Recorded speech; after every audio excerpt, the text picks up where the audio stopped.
Hello everyone, आज है 19 दिसंबर और आज इस वीडियो में हम बात करने जा रहे हैं वक्रांगी के बारे में। 20 रुपए का ये शेयर है। आज तकरीबन 4.5% की बड़ी तेजी यहाँ पर देखने को मिली। इवन अगर पिछले एक महीने में देखोगे तो तेजी हालांकि देखने को मिली ज़रूर है, लेकिन सिर्फ 5.5% की। एक डिक्लाइन भी आया था, बाद में धीरे धीरे कोशिश करा, लेकिन अगर आप ग्राफ देखो तो पता चलता है कि एक बड़ी रफ्तार दिखाने के बाद कि वापस गिरता है, फिर बड़ी रफ्तार दिखाता है, फिर गिरता है, फिर तेजी दिखाता है, फिर गिर जाता है, फिर तेजी दिखाई है। हो सकता है कि कल दोबारा यहाँ पर गिरावट भी देखने को मिल जाए। बात करेंगे इस वीडियो में इस कंपनी के बारे में कि वह कंपनी का ग्राफ कैसा है, कंपनी किस तरीके से है, कंपनी का बिजनेस क्या है। तो देखिए, वीडियो को शुरू करो उससे पहले अगर आपने अभी तक चैनल को सब्सक्राइब नहीं किया है तो प्लीज़ अभी इसे सब्सक्राइब कर लीजिए, क्योंकि आगे भी बहुत सारे वीडियोस हैं जो आपको काफ़ी ज़्यादा हेल्प करेंगे। तो 20 रुपए का शेयर है वक्रांगी का। एक महीने में बहुत ही छोटी लेकिन 5.5% की तेजी जरूर है। एक साल में भैया ग्राफ अच्छा नहीं है। 28% की गिरावट है, लगातार गिरा है। और ग्राफ काफी इंटरेस्टिंग भी है। जब भी 15 रुपए की रेंज में गया, तेजी यहां पर देखने को मिली। और अगर आप देखो, इससे पहले भी 21-22 की रेंज में था, गिर गया ये। वापस अभी धीरे धीरे जाके कोशिश कर रहा है, अटेम्प्ट कर रहा है, लेकिन वापस से 21 रुपए का एक शॉर्ट टर्म का रेजिस्टेंस यहां पर जरूर देखने को मिल रहा है। कंपनी का अगर आप ग्राफ देखो तो एक टाइम ऐसा भी था जब ये 500 रुपए के आसपास भी ट्रेड कर रहा था, लेकिन बाद में कंपनी के ऊपर कई सारे एलिगेशंस लगे कॉर्पोरेट गवर्नेंस के, और एक झटके में 500 रुपए से गिरकर ये लगातार गिरता रहा। बीच बीच में इसने कई बार ऐसे अटेम्प्ट भी करे तेजी दिखाने के, लेकिन हर बार यहां से गिरावट ही इसके हाथ लगी है। अगर आप कंपनी की वेबसाइट पे चलो तो भैया कंपनी का कई सारे बिजनेसेस है, चाहे वो इनके वक्रांगी केंद्र से एटीएम सेटअप करने को लेकर हो, चाहे बात करें हम इनके banking service, insurance service, financial service, या फिर ई कॉमर्स असिस्टेंस की बात करें, लॉजिस्टिक असिस्टेंस की बात करें, ये छोटे छोटे बिजनेस कंपनी कर रही है। और जनरली इनका जो बिजनेस है वो आपको देखने को मिलेगा छोटे गाँव में, छोटे शहरों में, क्योंकि बड़े शहरों में बहुत ही कम पैमाने पर इनके बिजनेस, इनके वक्रांगी केंद्र आपको देखने को मिलेंगे। और जो सर्विसेज ये कंपनी प्रोवाइड करती है, कहीं ना कहीं उसका जो ज़्यादातर महत्व है वो छोटे गाँव में ज़्यादा है। और बैंकिंग की बात करो, इंश्योरेंस की बात करो, जो हेल्प वगैरह होती है, अब आप इनके वक्रांगी केंद्र पे जाते हो, वहाँ से आपको गाइड वगैरह मिल जाता है। तो ये सारी चीज़ें कंपनी करती है। और कई सारे इनके वक्रांगी केंद्र है, तकरीबन तकरीबन 21,200 से भी ज़्यादा के इनके वक्रांगी केंद्र है।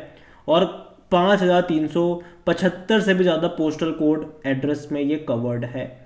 कई लोगों के साथ इनका पार्टनरशिप है, और देखो ये छोटी छोटी पार्टनरशिप होती है इनकी, ठीक है। जैसे कि अभी इन्होंने एक सीमेंट कंपनी के साथ पार्टनर किया था कि वहाँ के थ्रू ये अपनी ये सीमेंट वगैरह भी बेचेंगे। तो ये है छोटे छोटे बिजनेसेस हैं यहाँ पर। इवन कुछ महीनों पहले इन्होंने किसी स्टॉक मार्केट से रिलेटेड अपस्टॉक के साथ भी इन्होंने पार्टनर किया था अब अकाउंट ओपन करने को लेकर। तो ये चीज़ें हैं, बहुत ही छोटे छोटे बिजनेस करती है ये कंपनी। और जहाँ तक वॉल्यूम की बात है तो आज की तेज़ी में सबसे बड़ी जो वजह है वो वॉल्यूम रहा है। 7,85,00,000 तक के वॉल्यूम ट्रेड होते नजर आए यहाँ पर। तो बहुत बड़ी क्वांटिटी में शेयर ट्रेड तो हो रहे हैं। इतना ही नहीं, कंपनी में according to Moneycontrol user 100% लोग कह रहे हैं खरीदारी करो, जो कि थोड़ा बहुत सरप्राइजिंग है। और जहाँ तक बात करी जाए नंबर्स की, तो देखो यार ये बहुत नेगेटिव चीज़ है, क्योंकि अगर आप इनके क्वार्टरली नंबर देखोगे तो भैया उतने ज़्यादा एक्साइटिंग नहीं है। पिछले 3 क्वार्टर में आप देखो कितना ड्रास्टिकली गिरावट देखने को मिला है। 50 करोड़ के आसपास का रेवेन्यू है, और प्रॉफिट वाइज अब इनका 1 करोड़ का भी नहीं है। मतलब मार्जिन बहुत कम है, बहुत थिन मार्जिन है कंपनी के। और जहाँ तक बात करें वैल्यूएशंस की, देखो शेयर देखने में लगता है 20 रुपये बहुत सस्ता है, लेकिन अगर आप वैल्यूएशन देखो तो 1,195 का पी है इसका। भाई साहब, अदानी के पी से भी बहुत हाई पी पे बैठा है ये। सेक्टर पी 31 का है। कोई भी एनालिस्ट खरीदारी करने की बात नहीं करे। तो देखो देखने में 20 रुपये सस्ता लगता है, लेकिन अगर आप वैल्यूएशन निकालोगे तो भाई साहब बहुत बहुत बहुत बहुत महंगे वैल्यूएशन के ऊपर ही बैठा हुआ है। अगर आप इनके फिनेंशियल्स की तरफ भी जाओगे तो आप खुद देख सकते हैं कि कंपनी का 50 करोड़ के आसपास ये रेवेन्यू है, और प्रॉफिट इनका 1 करोड़ का भी नहीं है, ठीक है। 50 लाख का प्रॉफिट था, 42 लाख का प्रॉफिट था, 68 लाख का प्रॉफिट था, 12 लाख का प्रॉफिट था। तो बहुत ही कम प्रॉफिट्स है यहाँ पर। और ये एक सबसे बड़ा मेजर फॉल यहाँ पर ज़रूर है कि भाई साहब इनको अपने प्रॉफिट्स बढ़ाने पड़ेंगे। और दूसरी चीज़ ये है कि मार्जिन बहुत कम है, बहुत छोटे मार्जिन है इनके, और आगे भी इसी मार्जिन में ही इनको खेलना पड़ेगा, क्योंकि इनके बहुत अच्छे मार्जिन आपको देखने को मिलेंगे नहीं आगे भी। तो बहुत ही छोटे मार्जिन में इनको प्ले करना पड़ेगा, और यही बहुत बड़ी दिक्कत है। हालांकि कंपनी डेट फ्री है, कर्जा नहीं है इसके ऊपर, ये काफ़ी अच्छी बात है। शेयर होल्डिंग को लेकर अगर हम बात करें तो प्रमोटर के पास 42.60% की होल्डिंग है, म्यूचुअल फंड के पास कुछ भी नहीं है, डोमेस्टिक के पास 6.29% की होल्डिंग है, एफआईज 3.98% की होल्डिंग लेकर बैठे हैं, रिटेल और अदर्स यहाँ पर 47.13% पर है, जिनमें से रिटेल इन्वेस्टर 27.65% की होल्डिंग लेकर बैठे हैं, अदर पार्टीज यहाँ पर 19.47% पर है। देखिए ओवरऑल अगर देखा जाए तो शेयर होल्डिंग पैटर्न ठीक ठाक है, उतना अच्छा नहीं कहूँगा क्योंकि बहुत बड़ी बिकवाली करी भी है एफआईज ने, पहले काफ़ी अच्छी क्वांटिटी में थी, एक ही झटके में बेचा भी था और अभी भी बेच ही रहे हैं ये।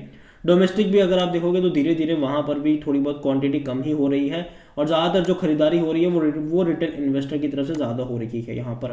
और देखिए वक्रांगी मेरे हिसाब से कंपनी का जो बिजनेस है वो डेफिनेटली थोड़ा क्या काफ़ी कम मार्जिन वाला बिजनेस है इनका, और वैल्यूएशन अगर आप देखोगे तो बिल्कुल भी अच्छा नहीं है।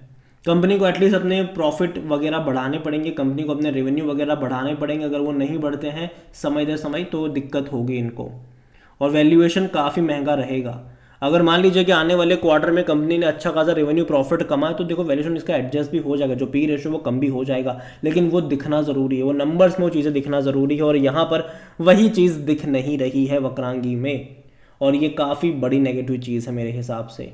यहाँ पर देखो तेज़ी भी देखो, ऐसा नहीं कि तेज़ी की इसने कोशिश नहीं करी है, इसने हर बार अगर आप देखोगे जब गिर भी रहा था तो बीच में कई बार इसने बड़े अटेम्प्ट्स करे थे तेज़ी दिखाने के लिए, लेकिन हर बार ये वहाँ से गिरा है। इस बार भी अटेम्प्ट किया ज़रूर है, और अगर आप देखो तो भाई साहब पिछले 2 महीनों से बाजार बहुत बहुत बहुत अच्छे मूड में है, तो यहाँ पर भी आपको तेज़ी देखने को मिल गई, ठीक है। और खास अगर जो छोटी सी कंपनी है, small cap mid cap company में आजकल ऑपरेटर कुछ ज़्यादा ही एक्टिव हो रहे हैं, कुछ ज़्यादा ही खेल वहाँ पर चल रहा है, और यहाँ पर भी कुछ ऐसा ही देखने को मिल रहा है।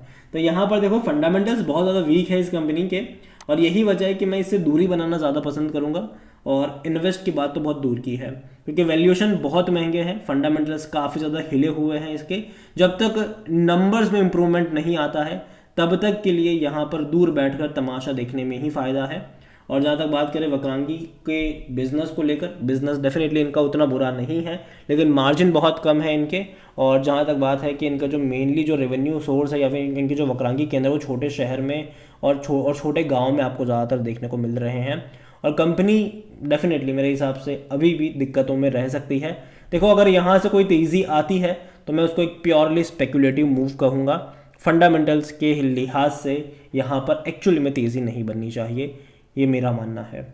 बाकी मर्जी आपकी है। वीडियो को यहीं पे एंड करूंगा, पसंद आया हो तो लाइक करें, शेयर करें, चैनल वगैरह पहली बार आए तो प्लीज़ सब्सक्राइब करें, और वक्रांगी के बारे में आप क्या सोचते हैं वो भी आप मुझे कमेंट में लिख के बता सकते हैं। और वक्रांगी की तरह ही एक और तेज़ी हमने पीसी ज्वेलर्स में भी देखी है, अगर आप चाहते हैं कि मैं उसके ऊपर भी एक डिटेल वीडियो बनाऊँ तो कमेंट में उसका भी नाम लिखेगा, जितनी ज़्यादा कमेंट आएगी उतना जल्दी वीडियो आएगा। Thank you.